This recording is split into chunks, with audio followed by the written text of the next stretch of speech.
Tara, magluto tayo ng Bicol Express. These are the ingredients: pork, onion, garlic, kangkong, gata,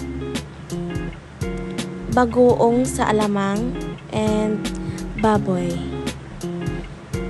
May dinagdag pa akong paminta and patis, hindi lang nakuhanan sa video. So, let's start.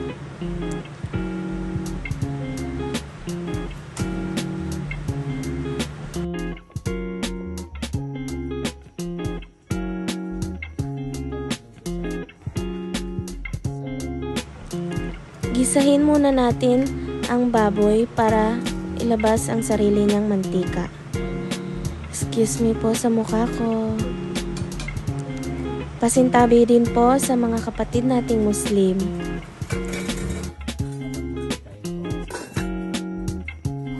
Takpan muna natin ng ilang minuto.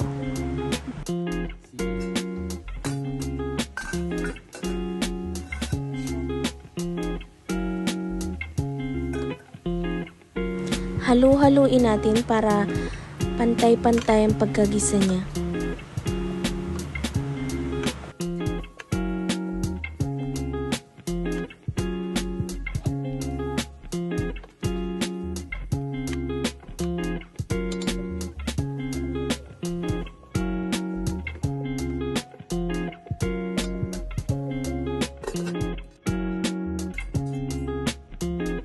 So, ayan. Nagtubig na siya, kailangan pa rin natin siyang patuyuin hanggang sa magkulay brown siya.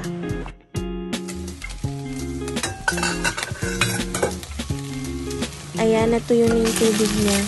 Halu-haluin natin para maiwasan ang pagkasunog.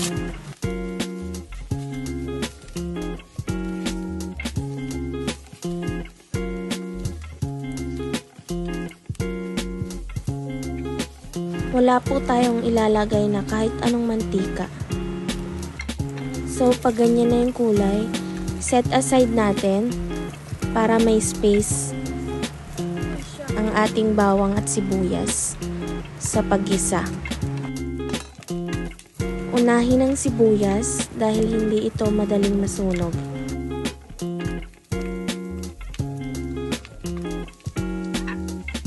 Sunod ang bawang.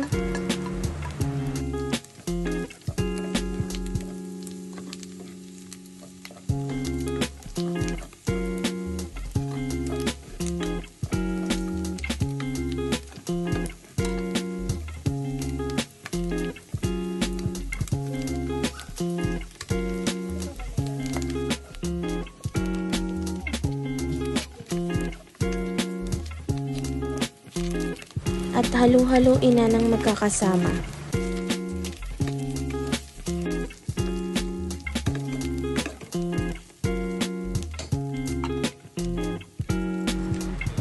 Lagyan ng pamintang durog.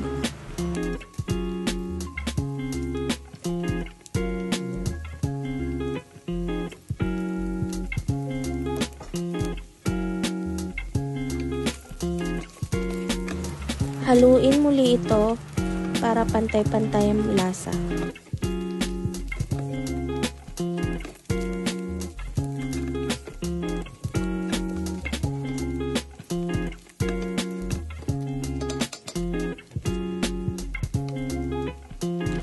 Isunod ang bagoong sa alamang.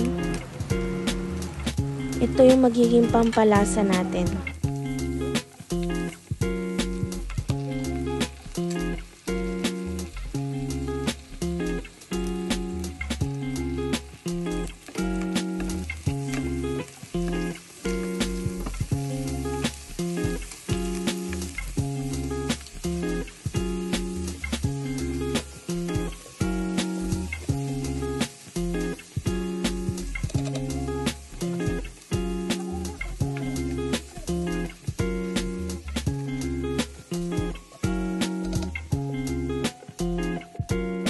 Lagyan natin ng 2 tasang tubig para mapalambot ito.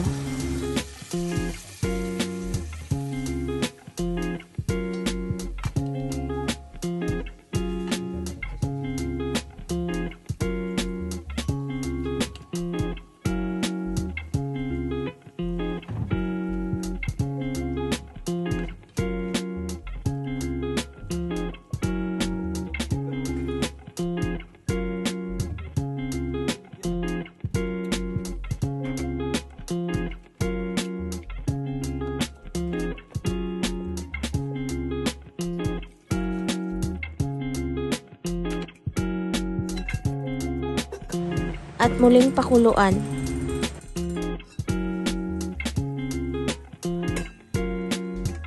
Sa pagkulo nito, ilagay ang iyong gulay.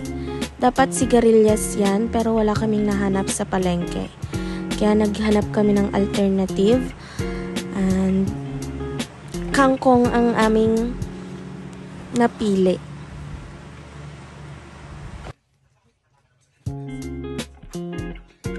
Halu-haluin muli at pakuluan.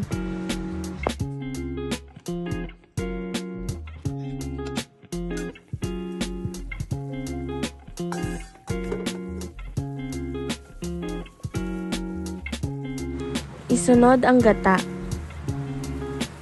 Isang piga lang.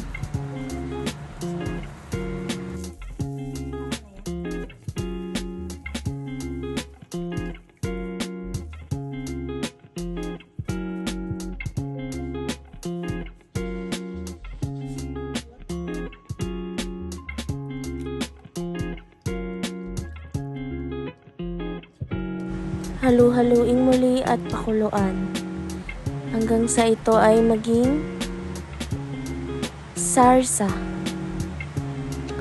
O kung anong mas prepare nyo, kung may sabaw ba or sarsa lang. So, nilagyan ko ulit siya ng patis kasi walang lasa para sa amin.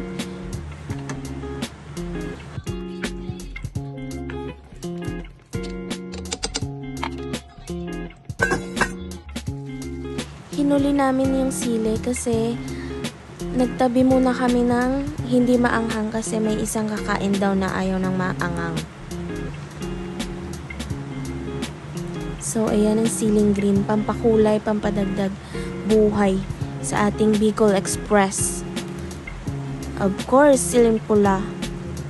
Hindi mawawala.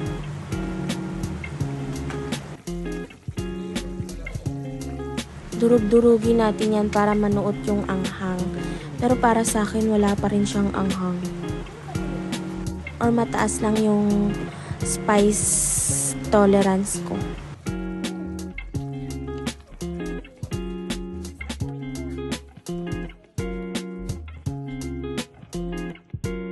So, ito na po ang ating finished product. Thank you for watching!